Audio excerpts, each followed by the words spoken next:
Hey, what is up guys? So today we're going to be talking about the best deck of the format, and I'm talking about right now as of this day in the TCG. So that means we're not counting the Mass Heroes, we're not counting the DeeDees, what's available on DevPro and Dueling Network that is OCG exclusive. We won't be talking about that all. This is strictly on the TCG level. So first off, I do want to mention that this is just my personal opinion. There are certain times where it's unarguable that one deck is the best deck of the format. An excellent example of that would be Frog FDK, because if you didn't agree that that deck was the best deck of that format, then I'm sorry, you were just wrong. But this one is totally open for debate, and if you disagree with me, I highly do encourage you to actually explain why. But anyways, let's go ahead and get started. So as of right now, the three decks that are seeing most play and as well as seeing most tops in bigger tournaments, because if you're something might be popular in like Zimbabwe, it's one of the best decks over there. I'm talking about YCS, well, not more so like ARG regionals and all those other like larger events that more players are actually at. So the top three decks as of right now that have the most wins as basically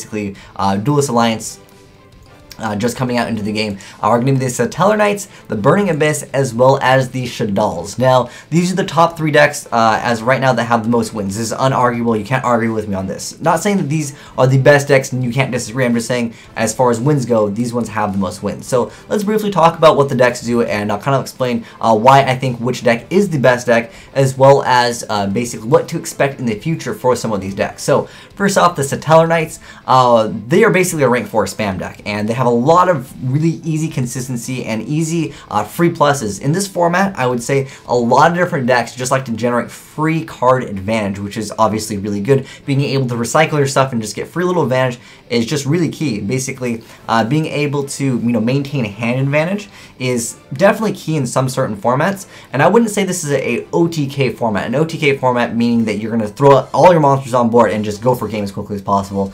And none of these three decks really do that at all. I know if you happen to have some crazy hand, you can pull off some shenanigans. But for the most part, none of these decks really generally OTK as quickly as possible. So the Satellar Knights, as far as in the TCG, they really lost out on one card that makes them, so much better, because it has that blowout instant win condition, which is Shockmaster. If this card comes back, Satellar Knights will be so much stronger just because they have easy access to multiple card rank 4s.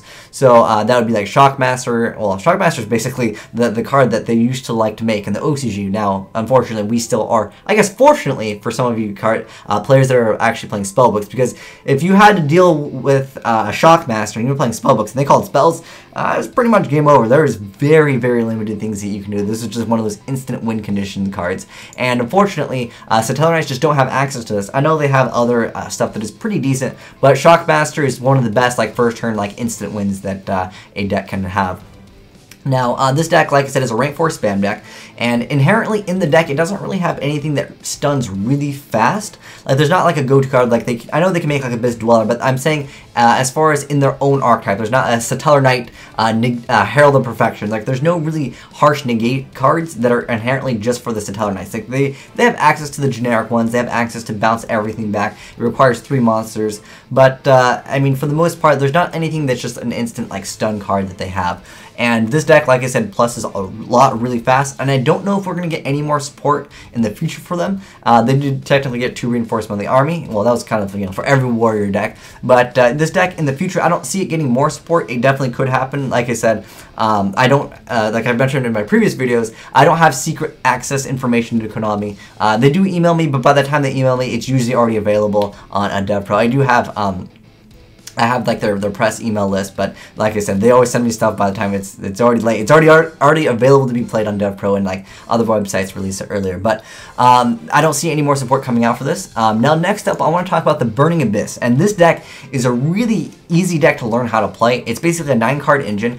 I would say, with the exception of Dante, the deck is really budget friendly. I mean, they're all rares. I mean, you need maybe 1 to 2 Dante. You can get away with 1. I think 2 is pretty optimal, but Dante is just able to let you gain that extra speed advantage. But one problem that I see with this deck is, again, you can't really stun anyone. You kind of have to just wait until someone makes something, and then you get to, go for whatever you want to go for. Now, you can argue that you can stun them with Pleiades, but in the first turn, are you really going to go for a quick Pleiades first turn? I don't know if that's too viable. Yeah, against certain matchups, that might be viable, but if you don't know what you're playing against, I think the strongest like first turn play that any of these 3 decks have is of course the window. Window can just blow out and have that instant win condition like Shockmaster, where I know if you happen to have like breakthrough skill, you can negate it. But obviously, if the player is playing Shaddolls, maybe they happen to have a face down dragon, and once you go ahead and breakthrough skill, you go for your sick XYZ. You're gonna go ahead and 101 cast seal it. I can bounce that thing back. You can argue that even though you have breakthrough skill, they can always have their own back row, and it's not like inherently in the Burning Abyss, there's not like a free like search trap card instantly. I know that there's players trying the Trap Tricks engine mixed in. There's a lot of players trying out a lot of things with the Burning Abyss because there's only 9 cards at the moment. I definitely think that there's potential for this deck in the future, not only because they only have a few cards as of right now. They can definitely get more support in the future. I can definitely see it. But also they have access to rank 3s, and they have access to rank 5s with the rank up magic Astral Force. I think that card just makes this deck so much more fun to play because you basically have kind of a toolbox engine, and Pleiades can definitely just win games on its own if it's made at the right time, and especially if your opponent's trying to top deck out of a Pleiades that has material. It's just a game that they're probably not going to have a fun time playing against you.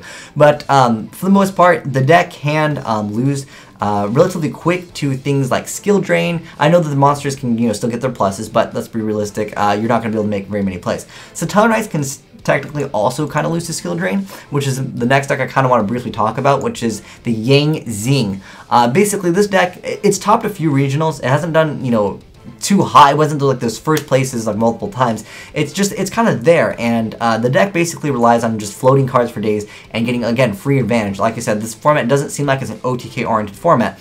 But the thing is, this deck main decks 3 skill drain, and well, most of them do, actually. The ones that have been winning. The Burning Abyss can kind of lose to that. I know that there's the Wind Blast, and of course there's other cards, but you can argue that this deck can wiretap you. We can argue back row against back row. But the thing is, it could just be like one of those blowout like instant win cards, where you can't even play. It stuns you. Now the Shaddolls, on the other hand, they're just gonna laugh at you if you throw up a skill drain. They're like, you paid 1,000? Okay, let me go ahead and just send Dragon to the grave. Let me get rid of that trash, and then we also get some more free pluses because I can go Lizard into Dragon, or was it Squamata into Dragon, and then they can basically just make you pay 1,000, and you're kind of out of luck there, and skill drain is no longer there. And I also want to talk about Battery Man. If you're a budget player and you want to play something new and you want to try something that is kind of trollsy, because like everything in the deck is basically rare or lower. Most of them are commons, in fact, for this deck, and the deck is really easy to play, easy to learn, and what's great about this deck is you really don't need an extra deck. I mean, as long as you can break through skill this, you could technically OTK. Like I said, I mentioned that it wasn't really an OTK-oriented format, but that doesn't mean you can't OTK. I mean, obviously, you can have things like Cephalon, you can have BLS, but the thing with Battery Man over here is Battery Man, they can like OTK really quick, as long as you happen to not run into mid-rash. Mid-rash can kind of cause problems because obviously you want to be able to activate Short Circuit, but you can like activate something like Chalice, blow up their board, and then just finish off the game. It doesn't matter that they're going to get all the pluses with their Stellar Knights or their Burning Abysses. You're just going to finish the game right now. You don't care about the next turn, essentially. Also, wanted to briefly mention Burning Abyss. If you're trying the Chaos build, there's so many builds of this deck, but if you're trying the Chaos build, what really favors you when you play the Chaos build is it favors the matchup against Shaddolls, because banishing all of the fusions really helps out against that Shaddol matchup, because they're not able to actually make anything by just sending stuff from their main deck, because obviously if you have Chaos Sorcerer or BLS out, they won't be able to go Fusion and then use their main deck as the material. They're going to have to use stuff out of their hand, which is always less plus for them. Also, banishing the Fusion makes it so they can't re-add this stuff, which is obviously good for you. Now, the Yang Zings are getting more support in the future. It's already confirmed that they're getting it's basically like, it's a trap version of Bujin Crane, which it doubles the attack, although the Yang Zing dies at the end phase, which you probably don't care about anyways, because you want the Yang Zings to all die anyways, and then you're going to get free pluses off of that, so it definitely helps out with the Shaddol matchup. Basically, anything that normally would crash with your monsters, now you're going to be able to be like, oh, your monster dies, mine dies too, but you know what, I'm going to get another card anyways, so they don't really lose advantage, and they can get more advantage with that Yang Zing continuous trap card. So Yang Zing is definitely looking good in the future, and as of right now, they're not just too hot. Like I said, these are the 3 main decks that have been winning more tournaments than anything.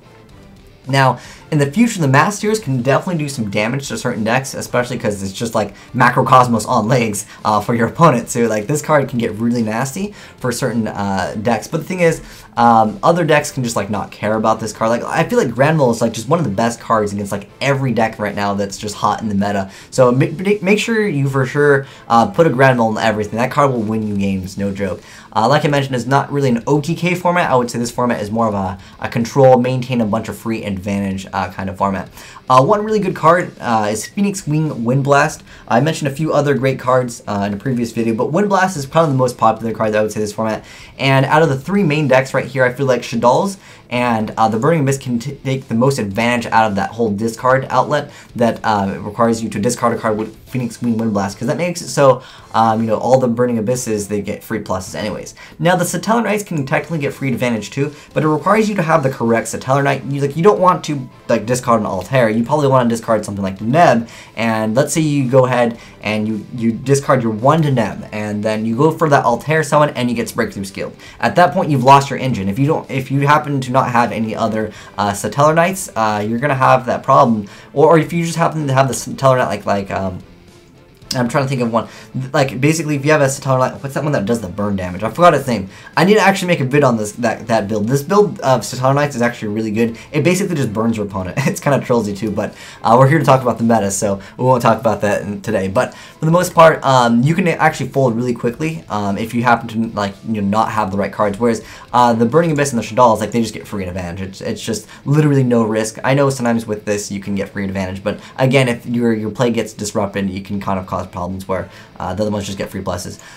Going back to the Burning Abysses, I feel like if we get some better like rank 5s that we can just make with the rank up Magic Astral Force, that can definitely put this deck ahead of a lot of things, because Pleiades is still Pleiades, and I love the people that are running the Granosaurus into the Volcasaurus combo. Man, that is so dirty. When someone pulled a Granosaurus in the deck, I was like, wait, what? You're just gonna like try to flick down, and then they go rank up and they throw out the Volcasaurus. It's like, oh, that is pretty sweet. I never even thought about that. But yeah, I feel like the Burning Abyss have a lot of potential in the future, because I mean, we only have a few cards. We briefly got to see them, and I feel like if they get some more support, or not, it doesn't even have to be support for them. It could be more support technically for other rank up cards, because being able to just rank up into like just random things that people just don't see coming, it's awesome. And I love that aspect of Yu-Gi-Oh! Where someone pulls off a card and you just don't expect it at all. So I think that the Burning Abyss out of all these decks has the most potential, because the Satellar Knights, I feel like we got a bunch of them already. With Shadals, we got a bunch of them already.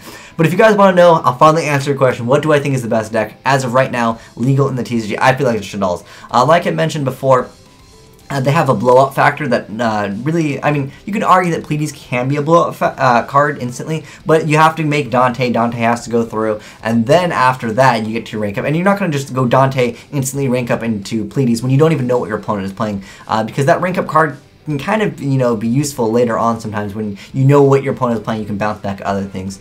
But like I said, being able to have Winda, it has that blowout factor. And if Satellar Knights get a Shockmaster, well, if Shockmaster becomes legal more, I should say, if it just becomes a legal card, then that deck can definitely have a huge edge. Even Spellbooks right now, I mean, if you guys check the price of the Spellbook Tower, I don't know for what reason, I mean, that deck did top, but I'm talking about the 3 decks as of right now. That's unarguably the decks that have won more tournaments basically after Duelist Alliance got released than any other decks. But like I said, guys, feel free to disagree. I actually encourage it, because I would love to hear what you guys have to say, because as myself, I consider myself more of a casual player, so I would love to know why you guys think certain things, and let me know why also, because if you're just like, Azneyes, you suck, Shadal suck, I think the best deck is Beaver War FTK, you gotta let me know why. If you got some sick combo, hey, there are some times where someone new to the game figures out some crazy stuff, like Frog FTK was one of those like random, like what the heck, that wasn't even an archetype, I don't even know how that happened. But in the future, we got DeeDees coming out, and we also have